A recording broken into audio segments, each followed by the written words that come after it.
I want to ask you a question today. What is life all about? It's a question we hear a lot, right? And often. And when we're not being philosophical and we're not being put on the spot by a minister who's asking us, what's life all about? And we think, oh no, I've got to think of something super spiritual. When someone asks you what life is all about, our answer oftentimes goes something like this. Well, I want to get into a good college. That's why I worked hard to get here to Eastern, right? And I want to get out and I want to get a good job so that I can make enough money to have a family and a good home and, just some of the things that I need so that I can maybe even set up my kids to do the things that they need to do in life. And that's the kind of things we think about when we think about what are we doing here in this world. Have you ever heard the rags to riches stories where a person who has like nothing works really hard and through luck and some chance encounters and some good hard work, they end up being worth some crazy amount of money? You guys have heard those stories? I have too, and I thought I would share a couple of them with you as I was getting into this sermon today. So I Googled rags to riches stories, and I was inundated by hundreds and hundreds of these stories. And I just started reading some. And the funny thing is, I didn't even recognize one name of the ones that I read. I thought it would be something like, Steve Jobs, which is one of those stories, or Bill Gates, somebody you think of that they started out and they scrapped hard and they were in the right place at the right time and somehow they ended up making it big. But there are literally hundreds and hundreds of these stories, and most of them were people I didn't even recognize at all. As I said, not even one of them that I read.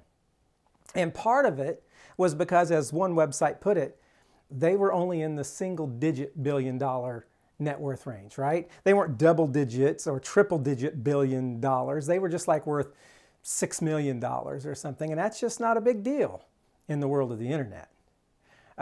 When I was in college, I used to listen to tapes about success. And as a freshman, I was thinking, okay, when I started as a freshman, I started in engineering, right? And that didn't last all that long, but when I was still in engineering, I would sit and scheme and think of these things that I could do to help me not just make some money, but to help me make more and more money, right? And I had these ideas that I would become a mechanical engineer. When I was in college, I would actually go and work summers at Delta Faucet Company. That's where my father worked. And I would work there putting together these little tiny assemblies that would go inside of faucets. And I thought, man, you know what I'm going to do? I'm going to make a robotic arm or robotic arms that sit around all day and make these sub-assembly things all day long while I'm gone doing my real job. And then I'll ship all of those to Delta Faucet and companies like Delta Faucet, and I'll be making 2 wages every day. And this was going to be great, right? And I'd listen to these tapes, right? And they would talk about what it takes to be successful. Now, these days, that would be podcasts, right? But back then it was tapes, cassette tapes. And I remember this one tape in particular, and I don't even remember who was on there talking, but he said to be successful, to make money, you needed to think about money all the time. That needed to be your focus, was money. Every free moment you had, you needed to be thinking about money. You needed to visualize what it would take, not only what it would take to make that money, but what it would be like once you made that money. You needed to visualize what it would be like once you were enjoying the fruits of that money. And he even suggested working something into your everyday life, your day-to-day life, that you would write down every day. And every time you saw that, you'd be reminded of this money that you expected to make, this success that you expected to have. And so there was a time in my freshman year of college when my signature looked like this. This was on my driver's license. This was on my financial aid application. This was on my test that I took for classes. And you see that $sign there on the S? That was part of what I was going to write every day that was going to keep me focused on the money that I was going to make. Now, don't ask me what the tic-tac-toe part there was. I just thought that was cool. I thought, hey, look, I'm unique. But listen, I quickly came to an understanding in my life that my life was not just focused on money, right? But we watch TV, and we're told by people in sports and on the red carpet and the celebrities. We're told by our school guidance counselors sometimes, even our college professors. We're even told by our own families sometimes the importance of getting a good job that pays well, right? And our parents and friends won't say, that pays great or that is like more than anybody else. They'll say that pays well enough so that we can have the things we need, right? You've probably heard that. I'll probably say that to my kids in some form someday. Though it's seldom to the level or degree that those self-help tapes were advising, right? We often find ourselves thinking about the things we need to do to get those things and what those things will be in our lives. And I'm not talking about extravagance here, but I am talking about focus today. Because sometimes this begins to permeate our thoughts, right? Especially when we think we don't have what we need. Sometimes that more than when we think we have enough. Sometimes it can get to the point that it intrudes on whatever else is going on in our lives. We think about it all the time. And this is just what happens today in the passage that we're going to read, the parable that we're going to read from Jesus in the book of Luke. If you have your Bibles, you want to go ahead and turn to Luke. We're going to be in Luke chapter 12 today. And Jesus is teaching in that first part of chapter 12, he's teaching on things like hypocrisy of the Pharisees, right? And how that's a bad thing in those first 3 verses. And then he goes on to talk about not fearing people that could hurt you, but instead fearing the Lord in verses 4 through 7. He's teaching about the importance of confessing Christ before men in verses 8 through 12. And then out of the blue, right in the middle of this teaching, some man stands up and says that he wanted Jesus to help him with a dispute about an inheritance. Something this man must have been thinking about all along, right in the middle of hearing about hypocrisy and fearing the Lord and confessing Christ. And all of a sudden he's like, hey, I want my inheritance split up. Can you help me do that? And that's where we're going to pick up today in Luke chapter 12. We're going to start in verse 13. Verse 13, it says this: Someone in the crowd said to him, "Teacher, tell my brother to divide the family inheritance with me." Now, Jesus is teaching about all these other things, and this man stands up right there in the middle of this, and he says this. And Jesus turns in probably what could be considered a cold manner, and he says, in verse 14, but he said to him, "Man, who appointed me a judge or arbitrator over you?" Then Jesus took this moment to be a very teachable moment, right? And he told them this parable, starting in verse 15. Then he said to them, "Beware and be on your guard against every form of greed." Jesus saw that this wasn't just a matter of justice that this man wanted, that the inheritance would be split up correctly, but that there was something deeper going on here. For not even when one has abundance does his life consist of his possessions. And he told him a parable, saying, the land of a rich man was very productive. And he began reasoning to himself and saying, "What shall I do, since I have no place to store my crops?" Then he said, "This is what I'll do. I'll tear down my barns and I'll build larger ones. And there I'll store all of my grain and all of my goods. And I'll say to my soul, soul, you have many goods laid up for many years to come. Take your ease, eat, drink, and be merry." But God said to him, "You fool, this very night your soul is required of you. And now who will own what you've prepared?" So is the man who stores up treasure for himself and is not rich toward God. You know one interesting thing about this parable that sets it apart from all the other parables in the New Testament? This is the only parable where we have an appearance by God. And you're thinking, no, that can't be true, right? There's other parables that talk about the Father. Yeah, they'll talk about a father or a king, yes, or a vineyard owner. But this is the only one where it says, "And God said." This is the only one where God makes an appearance. And when God makes this appearance, what is it he does? What is it he declares? He declares this man a fool, right? In the Bible, this term, fool, has less to do with your intellectual acuity, like your great intelligence, as much as it does with spiritual ignorance. Psalm 14:1, the first line says this: "The fool has said in his heart, there is no God." That's what he's talking about when he says fool. He says you're being spiritually ignorant. You, who is spiritually ignorant, he says. And while this man here exhibits no overt evilness, right, in what he's doing in his life, if you look at this, he's not done anything wrong or evil, right? There are people who've tried to read this and they read into it and they say, well, maybe he was withholding wages from his workers and that's how he got so rich. Doesn't say that. We can't assume it. Well, maybe he's not giving to the poor because he's so worried about keeping all this stuff that he has. Still doesn't say that either.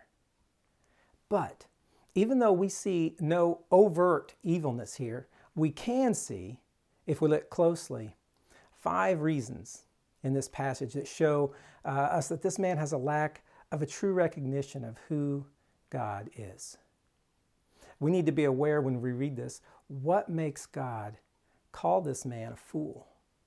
If we ourselves are to avoid being foolish spiritually, being spiritually ignorant ourselves. So, let's work through this passage and talk about the 5 reasons that show us how foolish this man's way of thinking was.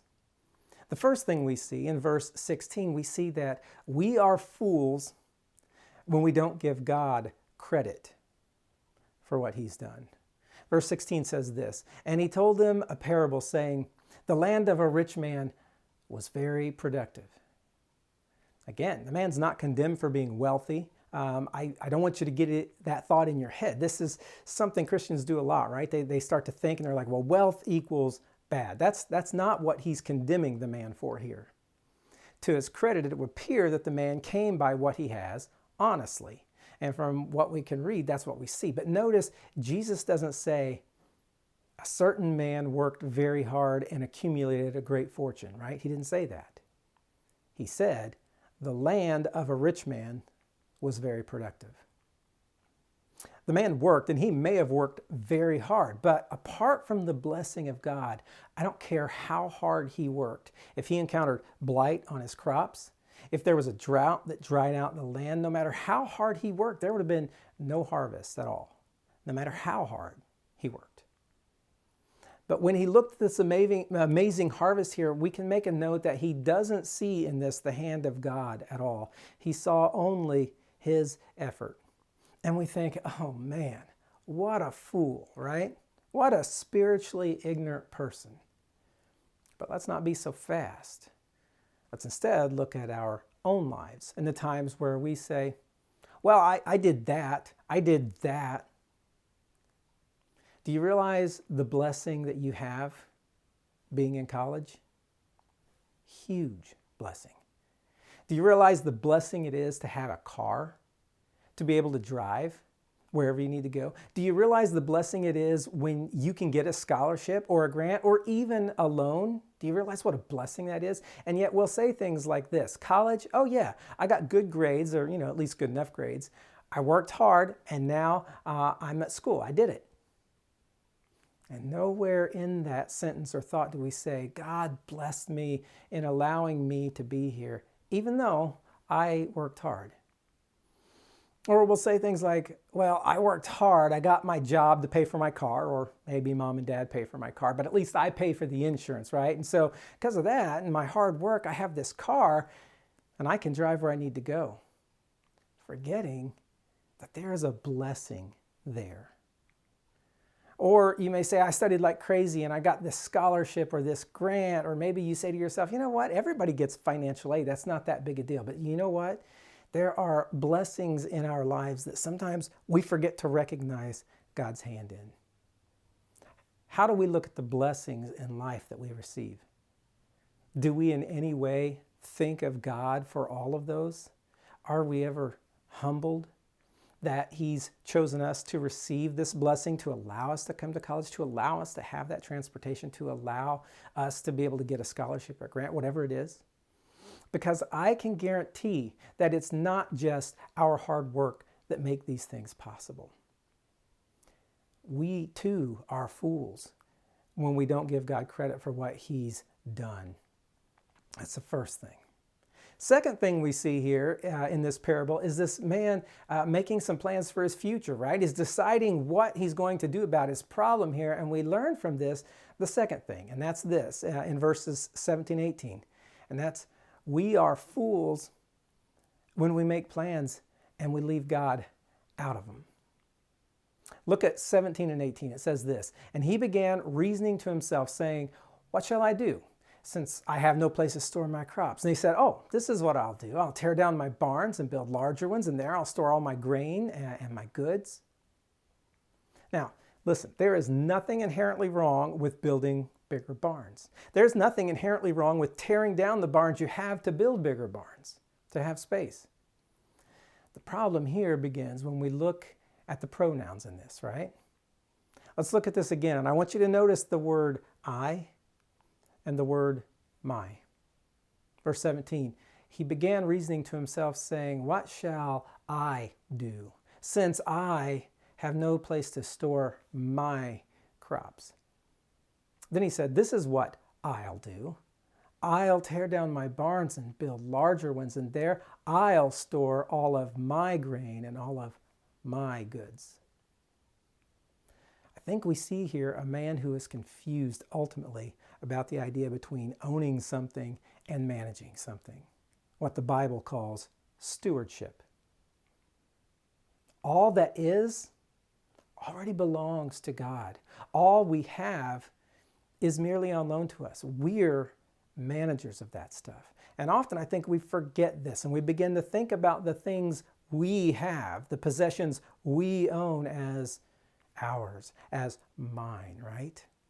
And we try to decide, what am I going to do with my stuff, with my barns, with my fields, with my car and my apartment and I want to do this stuff. So thinks the fool. And so we good Christians sometimes can think too. We have some stuff and we try to be sure that we give some of that to God, right? And there, already we've done it, right? Right there, we've already done it. We've forgotten that all of this is already His. All of it. Not just the possessions, but also our time that we have, or our work that we do. Even our lives are already His. And so when we start to plan and manage these things, we have to include Him in all of it, not just the little part, right? We say, I'm going to give this to God. We should say, I am going to give this part of what's already His. I'm going to give this part back to Him.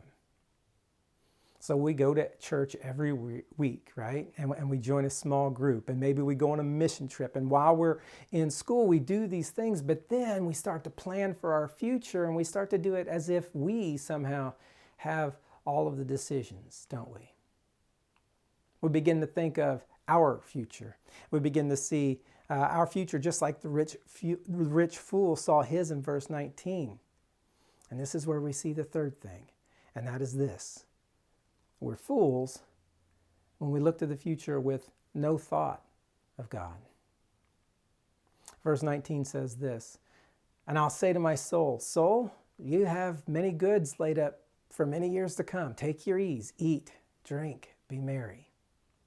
This man made some plans, and in putting his plans into action, even when it was only in his mind, he left God out of it. And we're warned about this, right? In the book of James, this very thing is talked about. James 4:13 through 15 says this. Come now, you who say today or tomorrow we'll go to such and such a city and we'll spend a year there and engage in business and make a profit. Yet you don't know what your life will be like tomorrow. You are just a vapor. You appear for a little while and then vanish away. Instead, you ought to say, if the Lord wills, we will live and also do this or that. And so we here could say, today or tomorrow I'll go into such and such a city, maybe Charleston, Illinois, And we'll spend 3 or 4, or for some of you, 5 or 6 years there, and we'll get a degree. And then we'll go and we'll get a great job and we'll make some money and we'll have a family. Yet, you do not know what your life will be tomorrow. You're just a vapor that appears for a little while and then vanishes away. We're just a vapor. Instead, we ought to say, if the Lord wills, we will live and also do this or that. If the Lord wills. What does that do when we add that phrase? When we add the phrase, if the Lord wills, what does that even change? What it does is we begin to frame our lives not just by our momentary focus and not just by our future focus either, but instead by what He is doing in the world now and what our part in that could be. Our eyes are on eternity, not just the future. Big difference there. We're not stuck in ourselves here, and we're not just visualizing ourselves somewhere else, but we're looking at the whole thing together. If the Lord wills, frames things differently. The fool only lives for the moment, looking toward that moment in the future without ever letting God be part of his plans. Fourth, we're fools when we confuse ownership and management. And we talked about this a bit already, but in verse 20, he drives the point home. In verse 20, he says this. He says, "But God said to him, 'You fool.'" And I don't think he's necessarily saying that like, "You fool."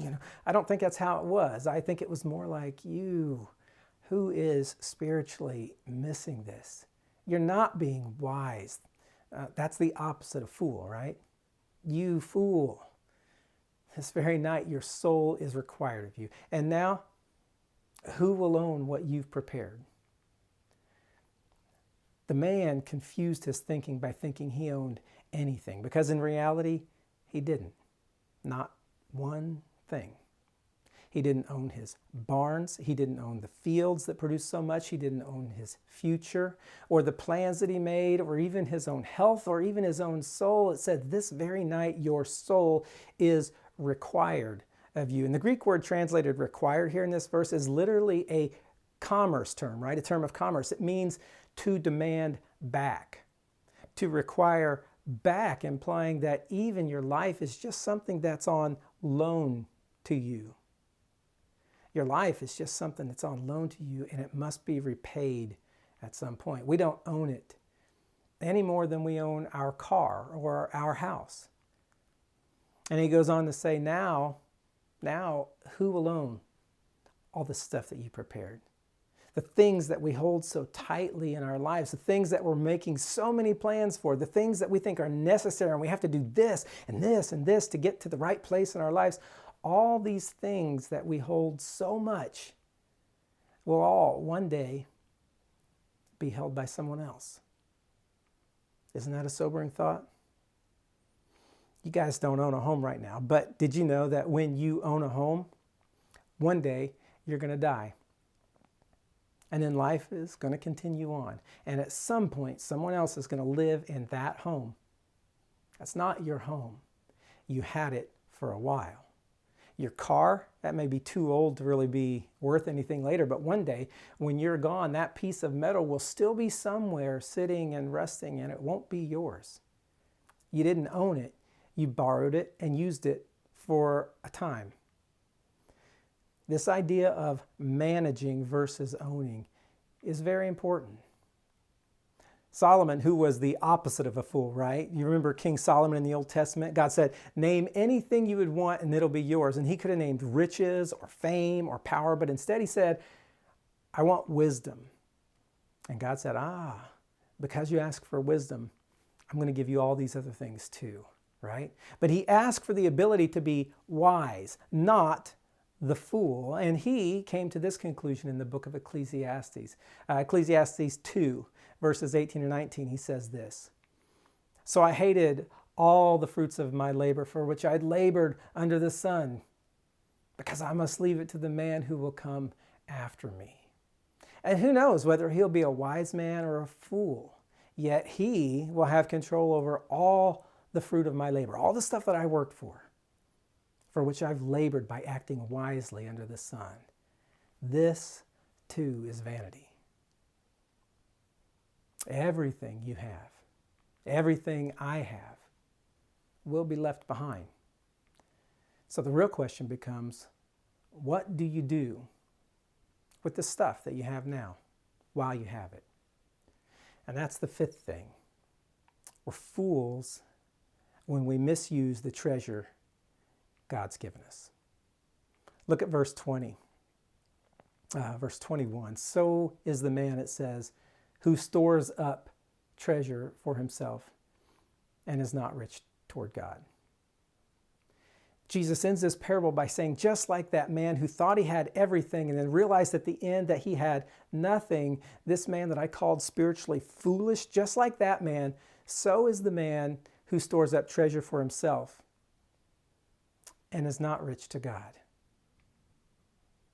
So is the man who stores up treasure for himself and is not rich to God. It's not all about getting, guys. Okay? I don't care what the culture tells you. I don't care what the songs say about money. I don't care what it looks like when you see celebrities and ball players on television. I don't care what the university tells you about getting a great job. I don't care what you've heard anywhere. It's not about making so much money that you'll never have to worry, right, about what you eat or what you drink or where you live.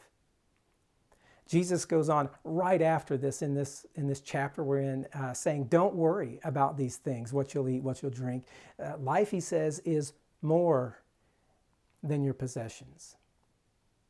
You guys are at the stage and the place in your life where everybody's trying to set you up for life, and they're telling you what that setup is supposed to look like. And I want to say, listen, it's not. It's more than that. Life is more than possessions. It's not about storing up treasure for yourself. It's not. You know, I think the biggest place this brings up resemblances in our lives and in our world maybe is retirement, isn't it? Laying up treasures for yourself for later so that you can have what you need. So my question is retirement wrong? I go back to the beginning of this parable. Was building bigger barns wrong? Inherently wrong? I'm working toward a retirement right now. I don't want to be a burden to my children when I'm old. Am I being a fool?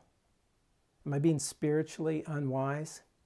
The answer to that lies in the second half of this statement here in verse 21. The first part is, so is the man who stores up treasure for himself. And then he goes on to say, and is not rich toward God. What does it mean to be rich toward God?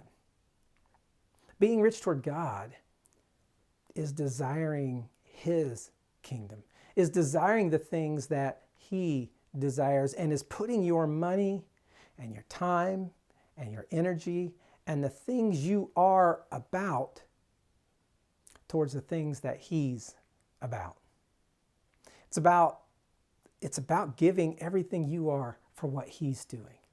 Is it about selling everything you have and giving to the poor? I think it can be. You read down a few verses here later and it says that, right? And Jesus doesn't say things just to say them. Is it about selling everything you have? Is it about believing that wealth is bad and you shouldn't have any? What do you think? Hard to know what I'm looking for, isn't it? Because you know, oh man, church is supposed to think that wealth isn't good, right? He's standing up here talking about how this wealthy man was a fool. Listen, I want you guys to really think about this because I don't think it's as easy as that. I want you guys to learn to think about and to use what you have, your money, your possessions, your time, whatever it is that you have, for God now, here in this life, now, while you have it. Does that mean giving to the church? Yeah, I think that's part of it. It's not the whole thing, but it is about learning to give, right? I believe that we are changed when we begin to use what we have for more than ourselves. I believe it entails more, though, than just checking off this "I gave 10% at church" box. It's about more than this place. It's about more than just another church you might attend. It's about our heart. It's about our generosity. It's about our understanding of what we do with what we have. It's not about what we do with the 10%, although I think that is an obligation that we need to honor with God. But it's about what we do with the other 90% too. What do we do with all that other stuff that in our mind we think, well, I gave this 10, but now this is mine? No. We just read, none of it is ours. It's all blessing. It's all already His. What do we do to show richness toward God? When we say, Jesus, I surrender all, do we? One beautiful thing I love about Campus House is that we have no budgeted dollar goal, right? For you guys, when you step into this discipleship of giving, when you start learning how to give, we have no dollar goal for the growth in your generosity. We don't have one of those huge thermometers at the back of the room that we fill up and fill up and fill up until we hit some kind of goal, right? Because our only goal here is for you guys to understand in your giving, in this discipleship of growth, it's about getting you to understand what it means to let go of the grip that you have on stuff, to be able to give some of that away. And we tell you all the time, your offering here doesn't go to pay for the staff salaries or the building or the electric bill, and it doesn't. We do tell you that it goes to some missions and some of the programs that you have here at CCH, but listen, that's not even what's important. What's important is that God realizes it's important for us to have a spirit of giving and a spirit of generosity and a spirit of not thinking we own and holding so tightly to everything, but to realize that we are just managing stuff that He has put in our life, stuff that He can take out at any time. And do remember that this is exactly what you're doing. You're managing stuff. You don't own that money. You don't own the money you make when you get out of here and you get a good job. You don't own your car. You don't own your home. You don't even really own your life. Because one day, when we least expect it, that's all going to be taken from us. And we'll end our time here in this world, and someone else will come along and they'll manage all these very things that we used to have, and they'll do that for a little while longer. But the things that we do with the money we have now, the things we do with the time we have now, the things we do with what God has placed in our lives now, that stuff, what we do with that stuff, that remains. Matthew 6:19-21 says this, "Don't store up for yourself treasures on earth, where moth and rust destroy, where the thieves break in and steal, but store up for yourself treasures in heaven, where neither moth nor rust destroys, where no thieves break in and steal. For where your treasure is," it says, "there your heart will be also." And God knew this. God knows this. Where your treasure is, there your heart will be also. It's not about what you've been given to manage. It's not about living a life of ease, and it's not about living a life of hardship either. That's not the goal. It's about whatever we have. Have it with a right heart, living, as it says in verse 21, rich toward God. This is not a money thing. This is a heart thing. We're going to take up an offering now like we do every week. And like I always say, there's a giving tab right up here. And maybe you've never given a whole lot of thought to this time of the service before today. Remember this, everything we have is His.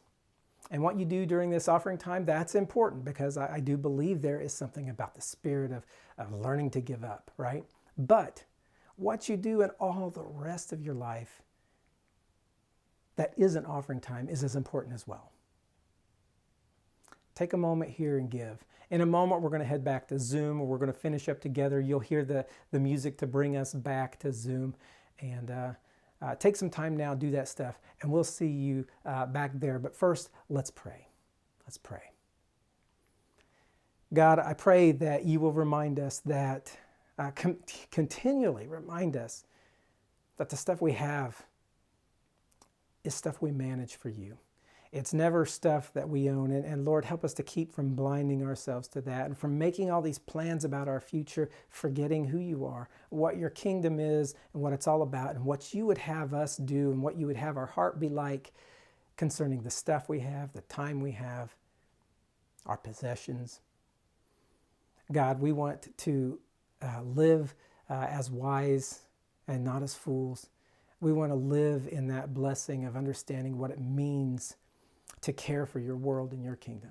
So God, we offer whatever we offer to you right now in this giving time. We offer that in a spirit of humbleness and true giving.